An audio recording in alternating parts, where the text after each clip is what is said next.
What up, though?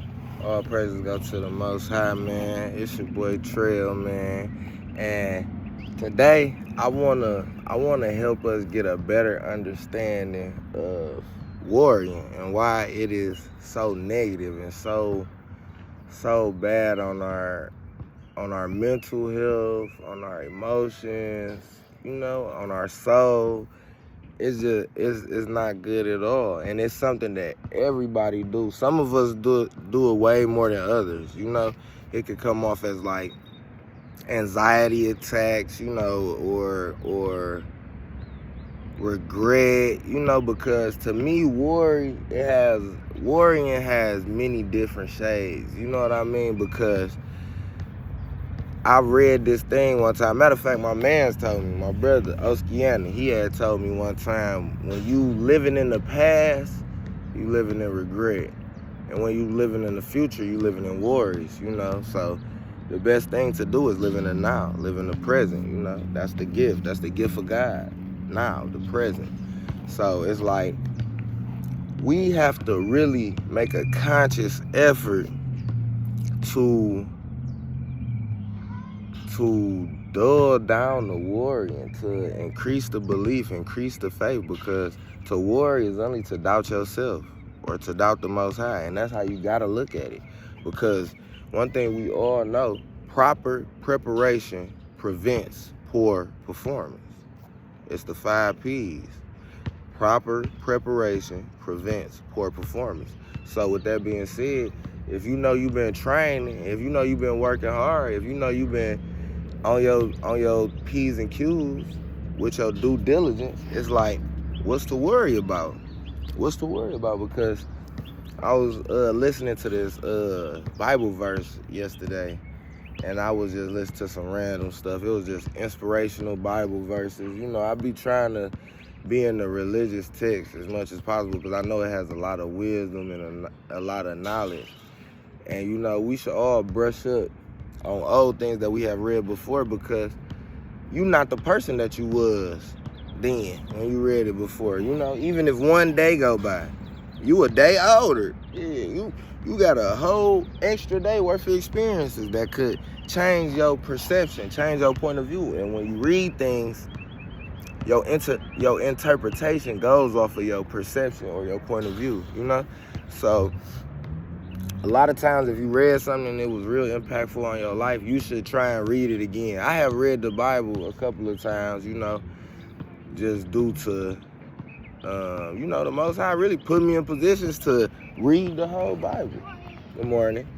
And it's just something that I really chose to do and I was willing to do, because a lot of people have been in similar positions, but they still haven't read the whole Bible. But so that's why I feel like it was something that the Most High just really wanted me to do. But each time I read it, it's kind of like I get different messages, I get different understanding, and it might just be that different things just pop out to me, different things just speak to me, But I said all that to say, the thing that I was listening to last night, the audio verses, it was saying, name one man on the planet that has increased their life by even a second from worrying. And you can't name one. You can't name one. In actuality, you probably depleting your life a little bit by worrying, because worry brings stress. You know what I mean? And one thing about me, I ain't gonna lie to y'all, I'm a real risk taker. Like, I'm a real trier, go-getter. Like, I got too much belief in myself sometimes. I just always know it's gonna work out. And I really try to keep people who just overly worry, just unnecessarily worrying. I try and keep them at bay a little bit, because those worries, those thoughts, those fears, that's energy. That's energy.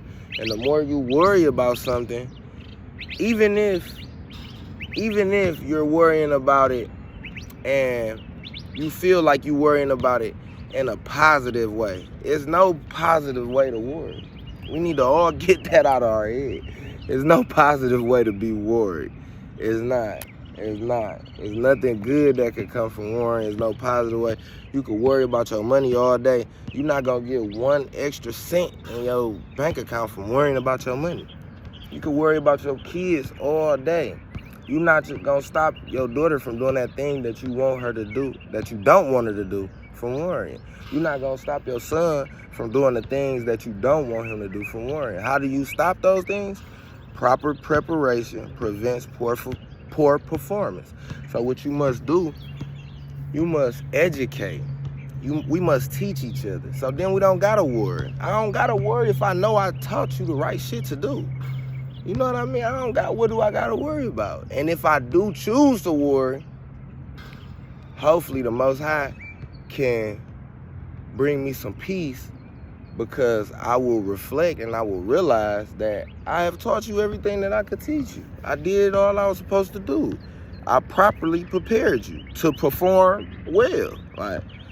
And you know, that's one of the main things. It's like, if you know you've been training, if you know you've been trying, if you know you've been preparing, if you know you've been going hard, you gotta go into it with that confidence. If you worrying, it's taking energy from your confidence. It's taking energy from your belief, from your self-belief. So I feel like to worry is to doubt. To worry is to be in fear. It's to fear outcome. You know what I mean? And it's to be anxious. And with our women, they got it the worst, you know? And I understand women definitely, go through a lot of things that me as a man, I will never have to go through. But I still empathize, I still try my best to understand even things that are literally impossible for me to understand, like mood swings and stuff like that, like worrying in a sense. It's so hard for me to worry. People will think I'm something wrong with me. I will have $50 and my rent is due tomorrow, and I'll go take my kids to the movies. Literally, I have done this. And the Most High blessed me the next day with $15,000. And that's why I tell people, it's no 2 days is the same. That's why you shouldn't worry, because you already casting a shadow of doubt and a shadow of fear off onto this next day that isn't justified, There's no reason. Like, what are you casting these things for? Because you don't know the future. Even if you didn't do nothing, guess what? This is another Bible verse that's been popping out to me so much. The birds, they neither sow nor reap, yet the Most High always provides for them abundantly. He always provides. So when you think of that aspect, you have to try and gain this understanding. If I do a lot, or if I do nothing, the Most High is gonna provide abundantly. He gonna provide. You know why? Because he made that promise to us. He already told us what he gonna do for us. We get in our own way because this life is so tricky. It's simplistic, but it's complicated. It's complex. You know what I mean? Because you have to realize how to maintain the balance of being your own God and loving your own self and believing in your own self, but realizing that you are not the Most High God. You're not. None of us is. We can't control the universe. We can't control the kids. We can't control the birds. We can't control the sun. But in the same sense, this is where it get tricky at. This is where you're gonna lose a lot of people. You can control yourself. And if you could control yourself, you could control all of this stuff, because if you control your perception, it can always be a sunny day. Come on now. Come on. Y'all gotta really try to grasp what I'm saying. If you can control your mind's eye, your perception, your pineal gland, all this stuff in your brain, I look at it like all of it is one. All of it is the brain. All of it is the mind, man.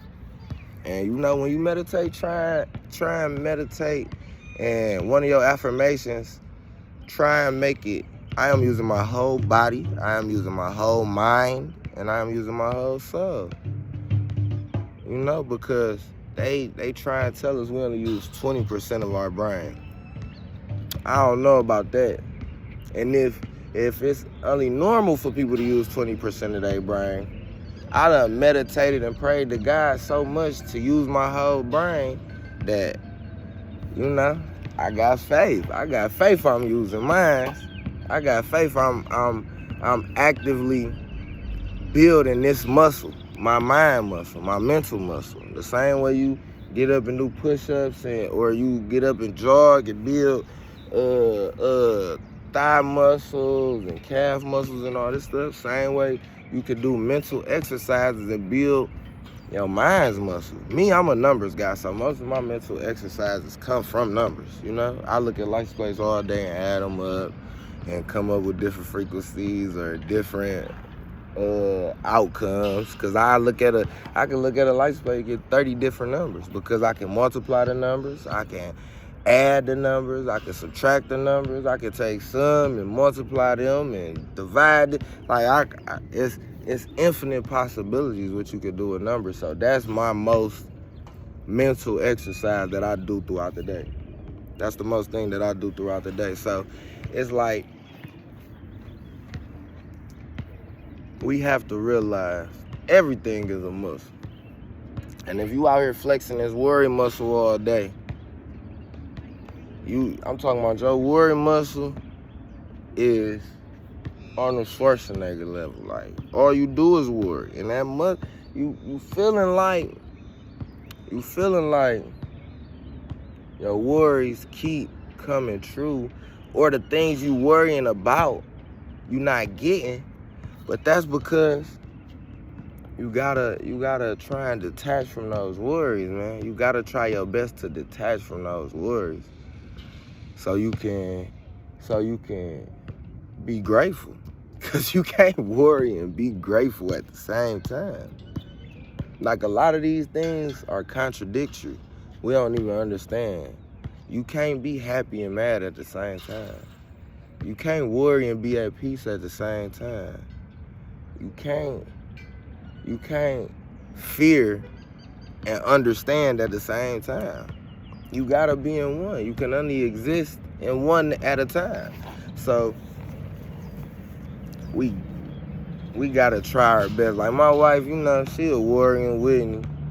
I got a couple of homeboys, you know, all they cautious Clydes. You know, everybody wanna just be so skeptical and so worried. Me, I ain't gonna lie, I'm a risk taker, man. I put all my faith in the Most High, man. I don't worry about nothing. Literally. I don't worry about nothing. And if I do worry, I literally try my best to capture that thought and relinquish it, like release it. Because that's how conscious and active I am with controlling my worries and my thoughts and my reality. Because if you control your mind, you can control your reality.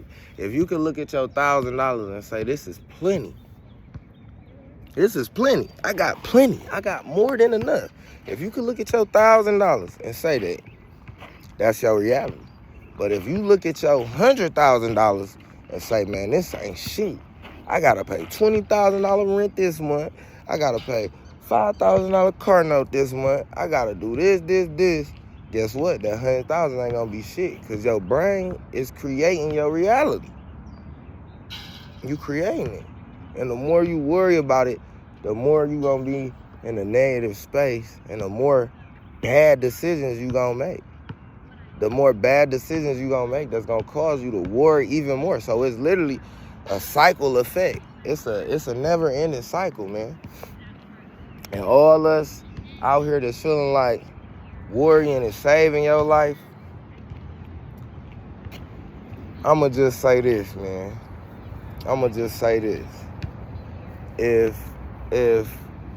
we let our worries and our fears predict our life, all the greatest things we ever did wouldn't exist. All the greatest things.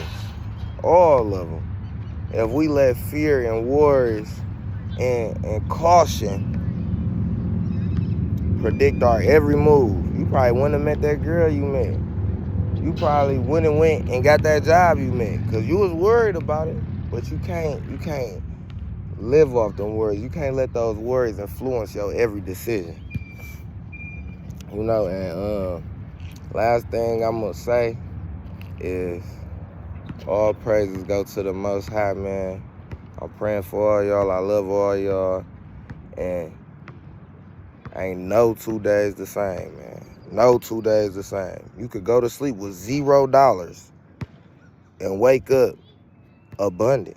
Whatever your vision of abundant is. But you gotta believe. Gotta believe. Love y'all, man. In a minute.